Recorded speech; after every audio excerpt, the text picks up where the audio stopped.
क्या आपने कभी ऐसे इंसानों के बारे में सुना है जो कि कीड़े खाते हैं, या फिर कभी ऐसे नमक के बारे में जिसकी 1 किलो की कीमत 1 लाख रुपए है। तो आप लोगों को मैं कुछ ऐसे ही अनजान और यूनिक खानों के बारे में बताऊंगा जिसको सुनने के बाद आपका दिमाग पूरी तरीके से घूम जाएगा। तो आप लोग इस वीडियो को स्किप करने की गलती बिल्कुल भी मत करना और इस वीडियो को पूरा एंड तक देखना।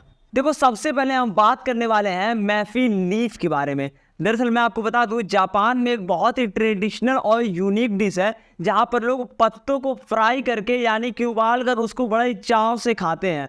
दरअसल बात यह है कि चाइना के लोग इस पत्ते को जंगल से तोड़ कर लाते हैं और उसमें अंडा मिलाकर और कॉर्नफ्लैक्स मिलाकर उसको बड़े ही अच्छे से फ्राई करते हैं और बहुत ही महंगों दामों पर उसको बेचते हैं। दरअसल इस पत्ते के पीछे की कहानी यही है कि पहले के ज़माने में वहाँ पर जो आयुर्वेद हुआ करते थे वो उस पत्ते को मेडिसिनल यूज़ के लिए यूज़ किया करते थे, और इसी वजह से आज के टाइम पर जो जापान के ट्रेडिशन है उसी को लोग थोड़ा सा चेंज कर उस पत्ते में अंडा और कॉर्नफ्लैक्स मिलाकर उसको फ्राई कर बड़े ही मज़े से वहाँ के लोग यानी जापान के लोग आज खाते हैं। और इस डिश को खाने के लिए बहुत ही दूर दूर से लोग आते हैं क्योंकि ये डिश धीरे धीरे पूरे वर्ल्ड में फेमस होती जा रही है। देखो, अगला जिसके बारे में हम बात करने वाले हैं उसका नाम है बम्बू साल्ट। आपने सी सॉल्ट के बारे में सुना होगा जो बेसिकली समुद्रों से नमक निकाला जाता है, लेकिन ये जो बम्बू साल्ट है इसको बनाने का तरीका बहुत ही यूनिक है और सिर्फ इसके 1 किलो की कीमत अप्रॉक्स 1 लाख रुपए है। दरअसल बात यह है, इस नमक को सबसे पहले समुद्र से लाया जाता है और उसको बम्बू में यानी कि बांस की लकड़ी में बांध कर रख कर उसको आग में रख दिया जाता है और 24 घंटे से लेकर 1 दिन 2 दिन बाद उसको वहां से निकाला जाता है। दरअसल जैसे ही उस बम्बू में से यानी उस बांस में से उस नमक को निकाला जाता है वैसे ही उसके जो पोषक तत्व रहते हैं उसमें बढ़ जाते हैं, यानी डाइजेशन आपका अच्छा होने लगता है और उसमें विटामिन कई तरीके के होते हैं, कैल्शियम उसमें जुड़ जाते हैं बम्बू की वजह से। और उसके बाद उसको मार्केट में 1 लाख रुपए प्रति किलो के हिसाब से बेच दिया जाता है। तो क्या आप ये नमक खरीदना पसंद करोगे? ये चीज़ हमें आप कमेंट में बताना। देखो, अगला डिश जो मैं आपको बताने वाला हूँ वो दरअसल है वुडन वॉर्म।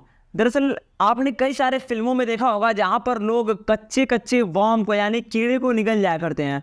अब वही चीज़ जो साउथ एशिया, इवन जो इंडोनेशिया हो गया, मलेशिया हो गया, यहाँ के जंगलों में रहने वाली जो कम्युनिटी है वो क्या करती है कि सबसे पहले जाती है जंगल में और जंगल में से जो लकड़ी होती है लकड़ी को काट कर उसमें से कीड़े को निकाल कर कच्चा खा जाती है। इवन वहाँ पे लोग कीड़े को चटनी के साथ मिलाकर या फिर फ्राई कर बड़े ही चाव से खाते हैं। उनका ये कहना है कि इसमें बहुत ज़्यादा विटामिन होता है और इसीलिए वो लोग इस कीड़े को बहुत ही ज़्यादा महत्व और बहुत ही ज़्यादा खाते हैं। देखो, अगला और लास्ट जो मैं आपको बताने वाला हूँ वो दरअसल एक बार है, सिंगापुर की बात है, और वहाँ पर एक शंकर नाम का यानी विजय शंकर नाम का एक आदमी है जो वहाँ पर रहता है सिंगापुर में, और वो धीरे धीरे बार खोल लेता है और उसका जो बार होता है वो इतना ज़्यादा फेमस हो जाता है कि टॉप 5 सिंगापुर के टॉप 5 बार में उसका नाम आने लगता है। दरअसल वो यूनिक कॉकटेल बेचता है। बात ये करता है कि जो वो कॉकटेल लेता है उसमें वो इंसेक्ट यानी कीड़ों को मार कर डाल देता है, जिसकी वजह से जो कॉकटेल है उसका फ्लेवर बहुत ही ज़्यादा चेंज हो जाता है। दरअसल बात ये होती है कि जो शंकर होता है वो जाता है सिंगापुर के जंगलों में, और वहाँ के जंगलों में जाने के बाद वहाँ पर कुछ ऐसे कीड़ों को लेकर आता है जो कि खाने के बाद नुकसान भी नहीं पहुँचाते हैं और उनका फ्लेवर भी काफ़ी अच्छा होता है, और उन कीड़ों को वो आज अपने कॉकटेल में डाल कर देता है, जिसकी वजह से वहाँ पर बहुत ही दूर दूर से लोग आते हैं उसके कॉकटेल को पीने के लिए। तो आपको इनमें से सबसे यूनिक डिश क्या लगा, आप ये चीज़ हमें कमेंट में बताना। और वीडियो आपको कैसी लगी? अगर अच्छी लगी तो वीडियो को लाइक कर देना और चैनल को कर देना सब्सक्राइब। मिलते हैं अगले वीडियो में। Thank you.